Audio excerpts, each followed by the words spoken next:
soul scattered now there, cut off and diminished. Checkmate, you finish. On the Step air. into the light you feel. Hello, Jesse. Hey, I Josh. tell you, I'm a little excited, but and nervous. Well, Yeah, relax. I had a question. Well, I forgave my mom a couple of months ago, Uh-huh. and I don't know if, but I still, still living with her. How old are And, you? 27. 27? Yeah. Beta bear. Yeah, I know. Beta. Why you still live with your mama at 27, man?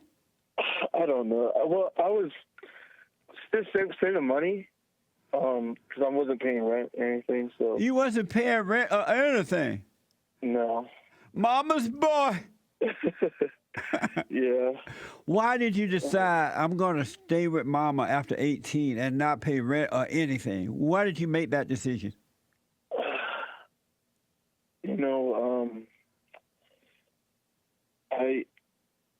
I guess I was. I'm not sure. I guess I was afraid that I wouldn't make it in the world. Like I wouldn't be able to make it. Make it where? Just out on my own, or I don't know. Like I'm a really like shy and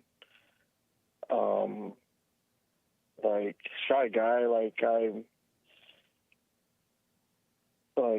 don't know. Yeah. It's just, So you're shy. You're 27. You're shy. And what Yeah. made you shy? Or who made you shy? I've always been, since I was a kid, I've always been like anxiety problems, I guess. You been what? You been what? I think it's anxiety problems or Oh, I something. see. I don't know. Are But you on medication? no, I'm not on medication. I've always been shy. I've always been awkward, I guess. I don't know. Are you fat? No. Are you short? I'm 5'7", so Are you bald? I have a little hair. So what does your father have to say about all this? He's passed away. Oh, how old were you when he passed away? 12. You were 12, and then you were raised by your mother only. Did she get remarried? Yeah. My mother never remarried, but it was strange because there's always been hell in the household, but as soon as my father had passed away, the hell came on me tenfold. And then that's when I started noticing my life, like, it was going to hell straight in the hell. Like, my life started to get worse. What happened in the home after your father died? I've started to get, my mom and my sister, my half-sister, started to come after me, and then my sister would instigate things, and then and my mom, she basically destroyed my image throughout the family, like telling everyone I'm disrespectful, and they're all lies. And just I don't know how to. She got on my nerves so much, I didn't know how to deal with it. Yeah. I didn't know what was going on. Yeah. And so I had the cops called on me. I went to group homes. I went to juvenile hall. Just things like that. And then they gotten worse. I don't even know why. It's just I'm still there. Yeah. I've been through hell. So you say your sister is your half sister? Yeah, she was my half sister. So I have two sisters. I have a full blood sister. And I have a half sister. So your mother already had a child when your father married her? Yes. Amazing. It is hard on a boy to be raised in a home where it's just the mother and sisters, and he's the only boy. The father's not there. It's really difficult for boys to be raised in that kind of environment. So I totally understand it. What's your question for me? I don't know. Like I said, I forget. So I don't know. my plan was to move out. I don't know. I currently left the house for a couple of days. I'm debating on whether or not. I don't know. But like I said, I've forgiven my mother. So like, what is supposed to happen next? Like, I don't. Like, I tried the silent prayer a couple of times, but I don't feel anything. I don't know if God cares or listening to me or anything, but and yeah, just basically that. Like, I don't know what to, because I'm not a sociable person at all. I never have been, and like, I'm not good with people, talking to them and stuff like that. But so I don't know what I'm supposed to do here on out as to be a man. I understand. And like, I'm not sure if I'm supposed to leave my, am I supposed to go out and venture? I don't know if I'm supposed to leave my state, my city. I don't know what to do. Like, I mean, I have a full-time job. I have a car. You do? But yeah, I worked 2 jobs before, but then I gave it up just to work the one. What made you move back? If you have a job, full-time job, your own car, why are you staying there at the house with your mother? For a couple, like to save more money. Oh yeah, to save money. I see. And are you saving? Now. I'm sorry to cut you off. No, go ahead. Save money and now, what? Like I had gotten into she got on my nerves a couple of days ago, so I left. And I was going to come back, but my sister told me she just got her low-income apartment, but she's going to be getting it, but she wouldn't be able to afford it, to make the payments on it, because her car note and everything else she has to pay. But she wants. I'm thinking of like if I can pay for her, so but if I do that, I want to be able to get my own place. So I don't know what to do. I'm debating on that. Like. Oh, okay. Number one. Oh, so have you saved up some money? Yes. Oh, okay. Number one, do not pay one dime for your sister. Okay. Why not? Because you got to learn to be responsible for yourself first before you can do anything for anyone else. And if you pay for your sister, you're going to be stuck at home with your mama forever, and you're going to resent it, and it's just going to make your life worse. Okay. I see. It's number one. So do not pay one dime for your sister. Let your sister stay at home with your mama, not you. All right? Okay. When you went and forgave your mother, what did she say? Let me see if I can remember. I think she said that she asked me what did she do to me, and I told her, and I don't know what happened, but I did feel like a lot of my anger had left. Yes. And like a lot, and I just seemed more. It got like I like after that, after I've forgiven her, it's like it became there's more peaceful inside. Yes. And I've also forgiven my sister too. I never, like my half sister, but I never told my half sister I forgive her, but I just forgave her in my heart. And there's nothing really that I've forgiven that I need to forgive my father for, but I forgave him too. But I don't know, like, because I want God to like work through me, and like I want Him to change my life, but I don't know if what else to do or anything. But so Josh, listen, you're doing just fine, man. God is working through you already. All right. Otherwise, you would not have gone and forgiven. You would not have been able to see where I'm coming from. So He's already working with you. What you need to do now is to go and find yourself a nice little bachelor place or apartment, whatever you can afford, and you need to get away from your mother and your sisters. And eventually you'll be able to deal with them in the right way, but you need to go so that you can have some peace without all that conflict for a while.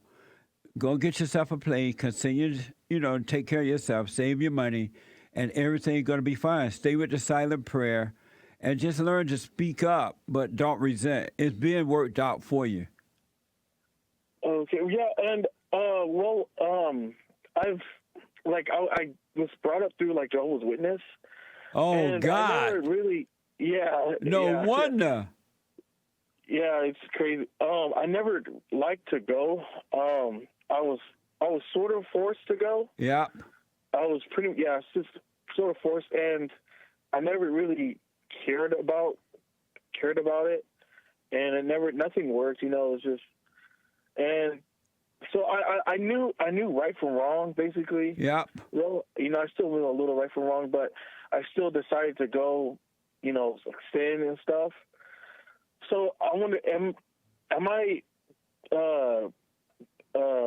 doomed for damnation? Like, because the Bible says if you willingly sin, then there's no more forgiveness. You're doomed for damnation if you stay in that Jehovah's Witness religion. But I don't do that. Yeah. But listen, Josh, when you went and forgave your mother, then God forgave you, and you'll be just fine. Don't worry about doom and damnation and all that crap, all right? The only thing you need to be concerned about is right now, this moment, because that's all you have. There is no past and there is no future. God is with you right now, and tomorrow will take care of itself. Yesterday is dead and gone.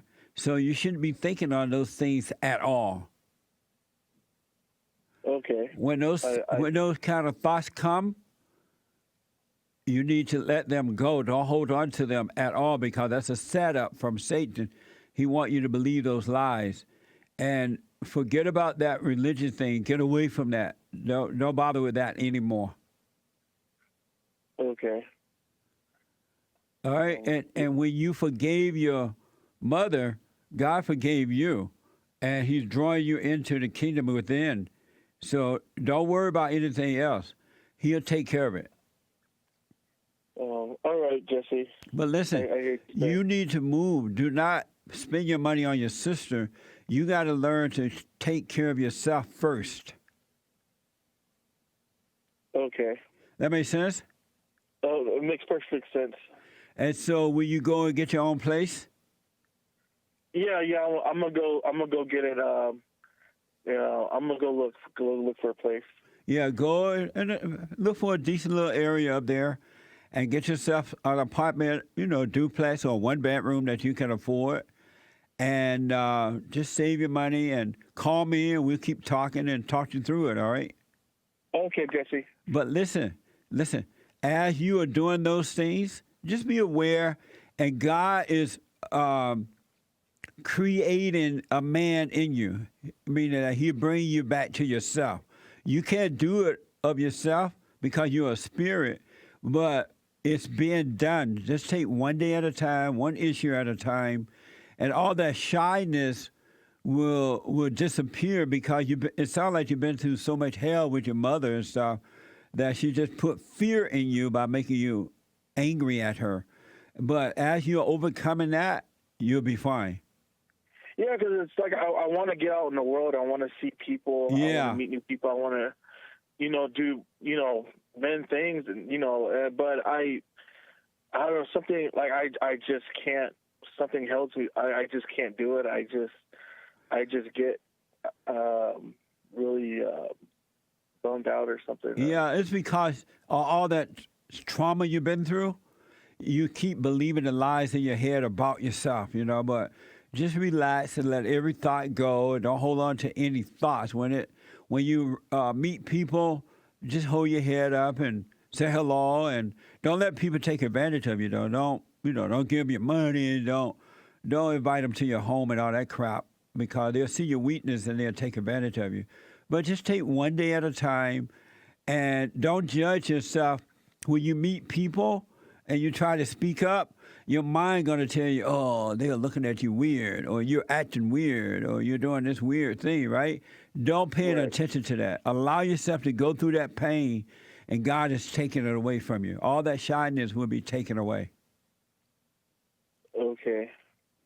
Don't worry about it. I know men who I met and they were very shy, when they were younger, but then they just kind of relaxed and went through the pain of it and then run away from it, and then it just disappeared. They got it. They were able to overcome it. Yeah, I know. Yeah, because I know it's not real, Right. because of thoughts, but it's still there. Like I'm unable to work out. Like I'm unable to work out during the day at the gym because there's a lot of people there. But I'm able to go at night when no one's really there. Right. Or people are there. So Well, it's like things like that. Like, but I have to like force myself to do things because like to work, or go to the store and stuff like that. But other things like, I'm not like a concert or just go or the mall. I'm that makes me really uncomfortable. I'm I not understand. able to. Because you believe you've been so traumatized with the way that your mother treated you while growing up and those two sisters you're living with. It's hard to live with girls when you're growing up as a boy, right? But you have forgiven them. So now you have to go through it. You have to put yourself out there. You have to go toward the pain, and you will overcome it. Don't resent yourself. Don't judge yourself, and it will be worked out. So here's what I recommend. Get yourself a place, and then when you can go to the gym during the day, I guess whenever you want to go to the gym and do your workout and watch how those thoughts be telling you, oh, you're not doing it right, or the people looking at you, or they're thinking this or that about you. And just realize it's not true. Right. Yeah, because I remember like when I was in preschool or first grade or kindergarten, like I was never like this. Yeah. it was like I was different. I had a different identity. I was always funny. I was like, people liked me. Like I was able to talk to, like, I was a funny guy. I was able to talk to friends, like talk to people, but now I'm like, it's different. I'm not able to do that stuff. I don't know. It was just like I had a different identity when I was like a little kid, but then something happened. Like I just started to be like extremely introvert. Yeah. And Because your father well, I wasn't don't there know. to protect you. But listen to this. I want you to, that little boy that you were then, that's the real you. And so what's happening is God, now that God has forgiven you for resenting your mother and your sister and others for what they put you through, He's bringing you back to who you really are. You got to get back to the real you, and the real you is the way you were as a little boy. All right. So One more. Why would God? Because I have turned my back on Him. And like I've done like so many sinful things. Like even though I knew I was supposed to be doing it, so why would He still want to draw me into the kingdom of heaven? because He loves you, and He knows that when you were traumatized, the things that you did, you could not help yourself. It wasn't you. It was that spirit that made a home in you that came from your mother. Because you knew what was right, but you were not able to do what was right. But now that you are overcoming that spirit of your mother, you're going to start doing the right. You're going to be right and do right. And God is not holding that against you. Anyone who admit that they are playing God by being angry and hating people, and when they admit that they are wrong for doing that, really see that they're wrong, God forgive them. And then He'll draw you in and show you real love. Okay, I understand. He doesn't care about all that stuff you've done in the past. The only thing He cares about is now, and He'll take care of you now. He's not holding that against you because you could not help yourself. It was that spirit that caused you to do those things. Right. You know how when you were doing those things that you thought was wrong, and they probably were, but you didn't want to do it, you just couldn't help it? Yeah. That's not you. That's that spirit that made a home in you. The moment you resented your mother, you became like her. You took on her identity. And it's not her, but it's the spirit that made a home in her that came from her mother, and so on and so on. Right. But he loves you. He's not holding that against you. That's why he allows you to see where I'm coming from, because he's drawing you back to him. Okay. So all that stuff you've done in the past, don't worry about it. It doesn't exist anymore. All right. Got it, Jesse. That makes sense? It makes sense. So when Satan reminds you of it, that's why you have to, God said to bring every thought into captivity. He means don't believe any of those thoughts about what happened in the past. Well, that's Satan reminding you because he wants you to destroy yourself. Satan does. Because that stuff doesn't exist anymore. It's over. All right. And whenever other people remind you of it, don't even pay attention to them either. Satan is using them to make you judge yourself so you can destroy yourself. Just doubt every thought and go live your life, man. You'll be fine. Okay. I guess so, yeah. And stop judging yourself about the past. It doesn't exist anymore. Whatever you did is done. It's past. It's over. Okay. That makes sense? It makes sense. So, any question? No, that's all. So what are you going to do now? Well, I'm going to go look for a place. Actually, I've been looking for a place for a couple of days, but still haven't found the right one. But I'm going to look for a place, and I'm going to get an apartment. And do you understand not to give your sister one dime because you can't afford to do that at this time? Yeah. And just say, I'm not giving you my money. Stay with Mama. Right. Or maybe she can get a job and get her own place. Right. Yeah. Well, she's like going to school and she's trying to work in a hospital. But How old is she? she's 30. 30. 30 or 31. What Yeah. Yeah. No, tell your sister if she want money, she need to drop out of school and get a job or something. That's not your responsibility. Yeah, she's on like SSI. She's and what? She's on SSI and going to like a couple. It's for going to a school that's like a couple of months, so she can go work in the hospital. What's SSI? Social Security or something like that. Yeah. What, they give her money? Yeah, she's getting like $800 a month or something. Well, that's enough. Yeah. Do not give your sister your money, man. Let her make her own way. She's 30-something years old, going to school and getting $800 a month. That's crazy. Yeah, because I try to talk some sense into her too, like for years, but she doesn't like get it. Like she doesn't make the right choices either. Like I don't know. You need to forgive her mama too. Yeah.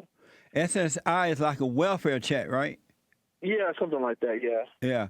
Josh, you're going to be fine, man. You're on your way. Just God is with you. He's forgiving you for hating your mother and all the other crap you did as a result of being in a fallen state. He's not holding that against you at all right? Okay. And so I'm being told that SSI is welfare. It's a welfare check. Yeah. So you don't owe anything to your mama. You don't owe anything to your sister. You need to go and start living your life. And then down the road, if it happens, you can help. You help, but it'll be at the right time in the right place, all right? All right. So go live your life. Get yourself a place and let me know how it goes. All right. Thanks, Jesse. Listen, so when you go to meet the manager of the apartment or whatever, and you start, make sure you look them in the eye and talk to them. And don't pay any attention to what Satan is telling you that they're thinking about you or how you're acting or anything, all right? Just let that pass and relax in the pain, and you'll get past it. It'll pass. All right. And you will see that God loves you and that he's with you. Okay, Jesse. Call me back again, all right? I will. I'll tell you all about it. Yeah, make sure you keep up with me so I can hopefully point you in the right way. Okay. But you're doing fine. All right, Jesse. All right? So once you forgave your mother, you're no longer sinning. All right. But okay. I mean, but what if I have? But after I get forgiven her, though, like I don't. But if let's say that you went and forgave your mother, right? And then you went out and smoked pot. You don't smoke pot, though, right? No. Let's say you don't smoke pot, but let's say you went out and smoked pot after you forgave your mother. That's all that junk you picked up because you were unhappy, you had conflict, you couldn't find your way, so you used that stuff in order to feel better, right? To try to have find some comfort within yourself. But now that God is with you, you're gonna find yourself not needing the internet stuff, sex out of wedlock, and video games and all that crap. He will take that away from you too. He's not going to hold that against you. Okay. All right? Alrighty. And if you need more private counseling, call my office and we'll talk. Okay. All right? Let me know how it goes, Josh. Just relax. Stay out of your head. It's going to be fine. You're doing well. All right, Jesse. Thank you. All right, buddy. Amazing. Absolutely amazing.